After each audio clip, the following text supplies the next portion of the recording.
Hello, ladies and gentlemen. Welcome back. I'm Chellerina Thaxton, the founder of the Empowerment for You Network. Today, we have a very special guest, Mr. Roger Peters. He is going to take us on a journey to embark on epic quest, battle fearsome foes, and shape your destiny in a thrilling tabletop role playing adventure. Mr. Roger Peters, also known as Rook, welcome to the program. Hello, hello. Happy to be here. Great.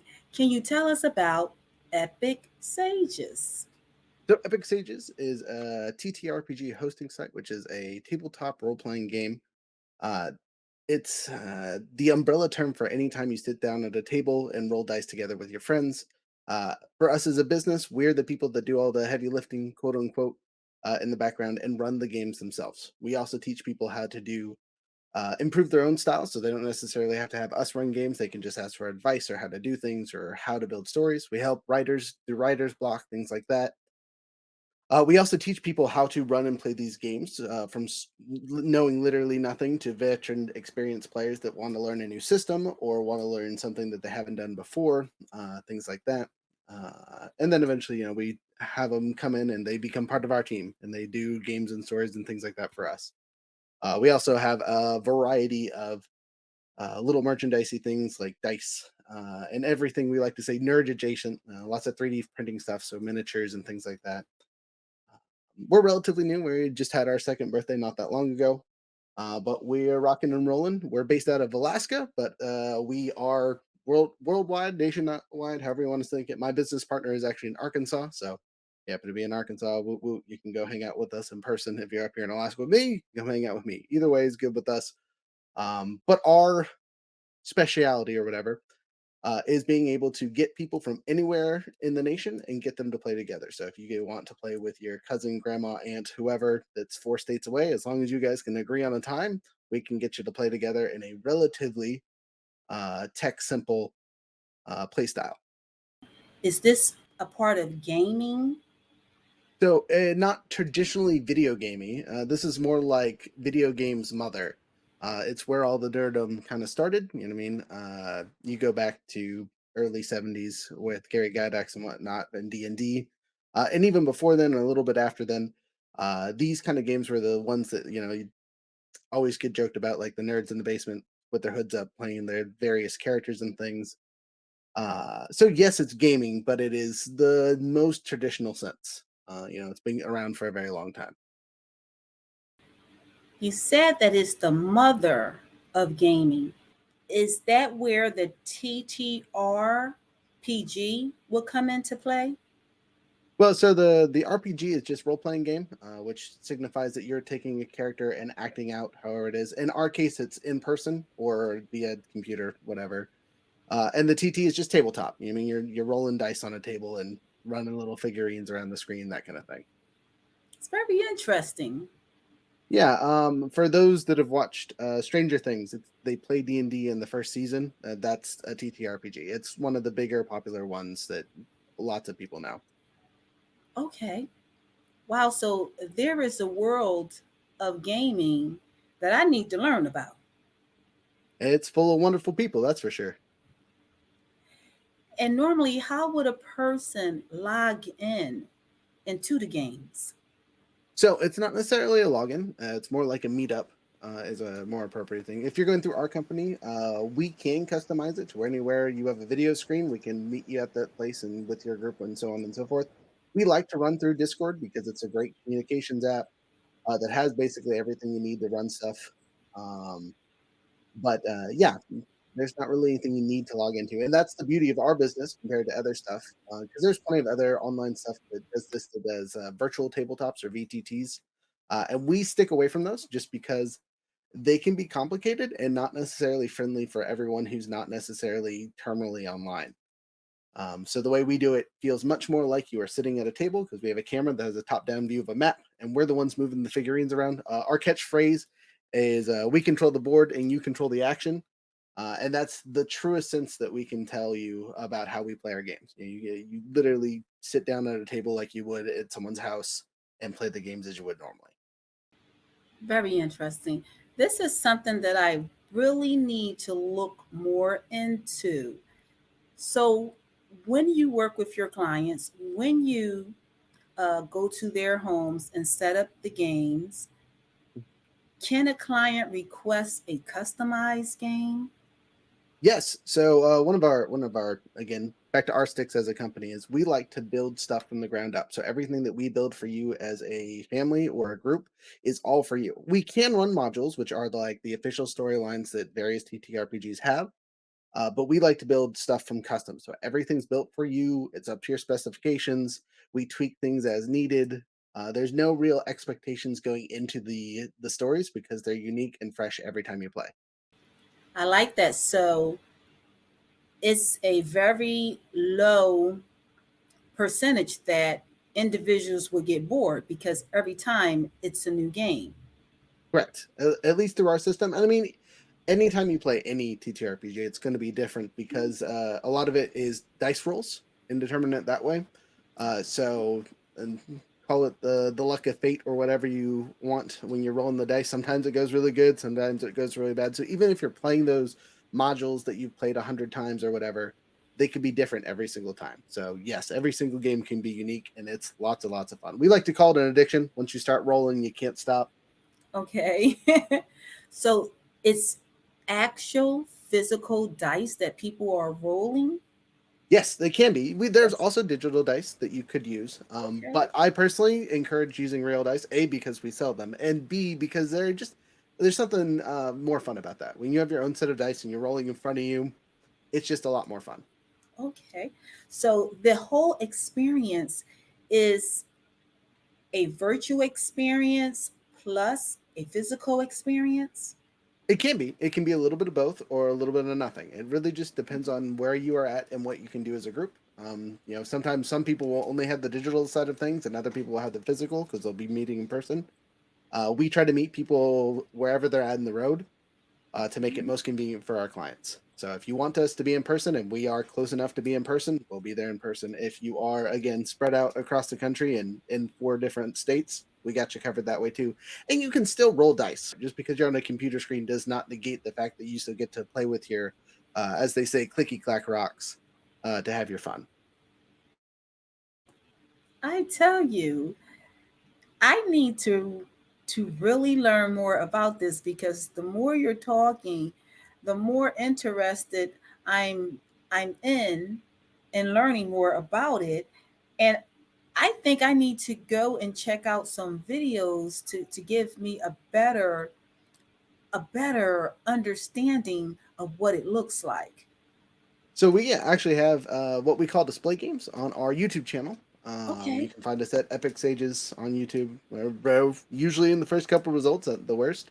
But we have whole playthroughs of various games, like from us learning how to play some of these systems comparatively to like games that we've known for a very long time that we're just playing for fun. Currently, we have two running series, one for D&D and the other one for a TTRPG called Lancer. We also have another playlist on there that is for Starfinder, and we'll have more as we produce. At this point, we're throwing a new game every 6-ish months. Again, it just depends on when we quote unquote certify or when we feel the storylines are done. But we start at the very beginning with characters, show character creation. So, like, if you want to see what it looks like to build a character, we walk through all that fun stuff. We also have plenty of other free materials to help with things. And worst comes to worst, you come into our Discord server and be like, "Hey, how do I do this thing?" And it is full of community members that are happy to help new people. It's one of our favorite things to do is to get people into this community with us, so they can have as much fun as we do. I like that, a community. So when a person, let's see, when they join your organization or they become a member, instantly, I guess there's a community board where people can begin to interact with each other, invite to play a game, meet up. Yep. So there we are definitely not the entire community. We're but a small segment of it. So If you are introduced to it via us, we can help you find other groups, other people, find you the kind of niche area that is your home, or you stick with us forever and you're part of the family. Either way is okay with us. Our biggest objective is to make sure people are having fun and enjoying themselves. Okay.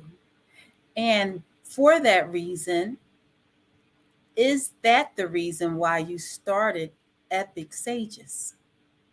Um, so why did we start Epic Sages? So we saw a need in the market. I mean, there was companies kind of like what we did, but they didn't do so well, and they didn't verify who they were hiring, more or less. At least not that we could tell. And there was lots of complaints about like people doing stuff bad and not doing things well, and it was just like, well, our systems, the way we teach people how to play, like jumped around a lot of those issues from most TTRPGs. So going through our training and whatnot, which is literally just playing with the game with us and picking up our habits, uh, it just was the mold that we needed to get people into the right spot, kind of thing. Um, yeah, as I said before, we have other people that are underneath us that are contractors and whatnot that are, hey, these guys are good enough to play with us. That we would have them run games for us, or we do have them run games for us, kind of thing. And once you get to our like tier 3 certification kind of stuff, you are at that level. We think you are good enough to hire if we give you our third tier certification. The certification is us just saying you are good enough to meet our standards and be part of our community, our environment, that kind of thing. It's definitely not a necessity. It's just something that we add on there, and everyone loves having a little piece of paper to tell them, "Hey, I'm really good at something," and that's what it is. Certification gives people a little more confidence, a little more cloud. Yep, yep, all the above. Okay, very interesting. Is there a certain period of time that they need to be a part of Epic Sages before they receive certification? Yeah, so we have a pretty simple process. So the first one is you have to be a subscriber, which is $10 a month, and that gives you your first bit. And we have to play a game together. That's the big thing. Whatever system you're trying to certify in, you have to play with us so we can know that you know the system, right? Even if you've been playing for 10 years, we still got to see that you can do it, kind of thing. Once you get that certified tier 1, which is basically, I know how to play a system, I have basic understanding. Next up, which can happen immediately afterwards, can send you a test. It doesn't cost anything extra, just something we send you. You, depending on what test for what system you're doing, you can pick up the tier 2 certification of that game, and that gives you the, hey, I know a pretty in depth of how things work in the mechanical sides of the game, and so on and so forth. And if you fail it, you can take it again in a month, so on and so forth. And then we go to our third one, which is our tier 3 certification, where you run a game for us and the various other members of Epic Sages, and we give you a little rubric and grade how you do on the adventures that we've given you.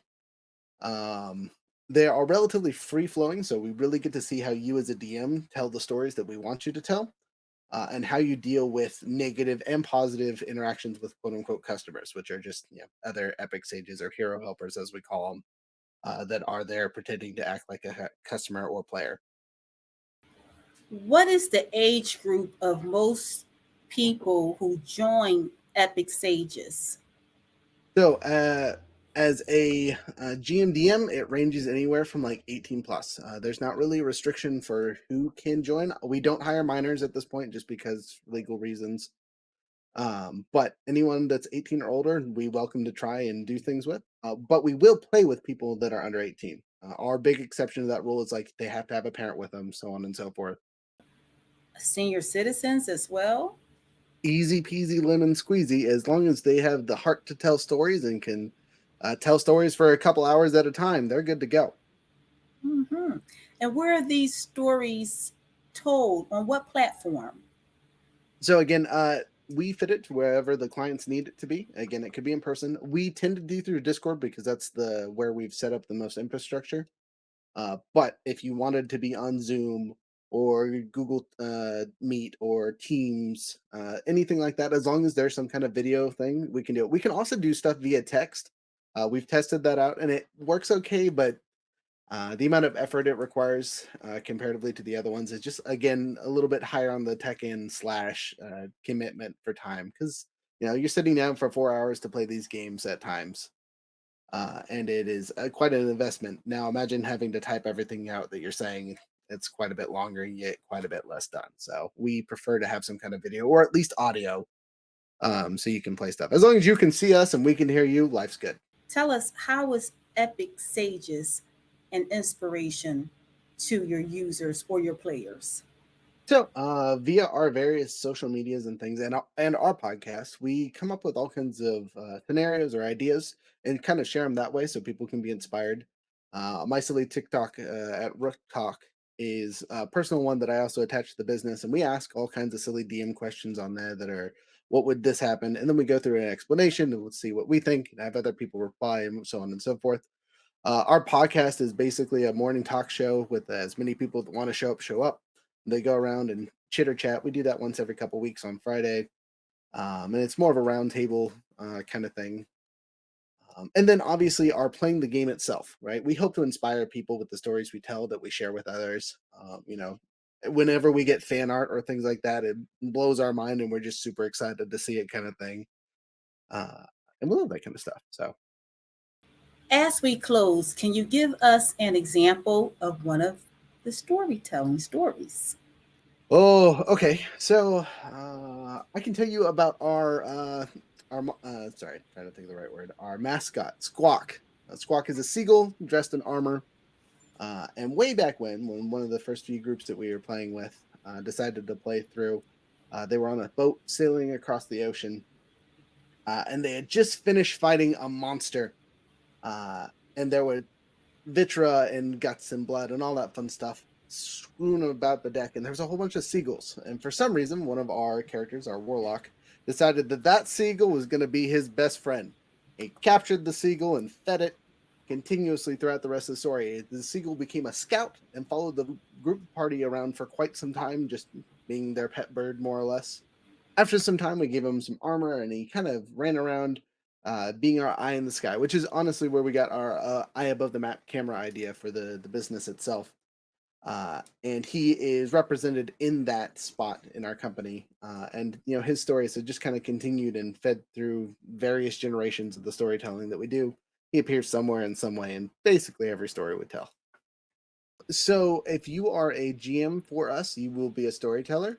But we do have people that just focus on art or just focus on claymation-y stuff, so we can do the 3D models and stuff like that. But they're more outside help than inside help. Though Okay. some of our GMs are also fantastic artists. Uh, it just depends on latent ability and whatnot. Some of us can draw. Other people can draw like me, and stick figures is about the best I got. Okay. All right then. Well, Mr. Rook, it was a pleasure speaking with you. You as well. This concludes our interview, and I am going to send you your promo within the next 10 minutes, okay? Awesome. Thank you so much.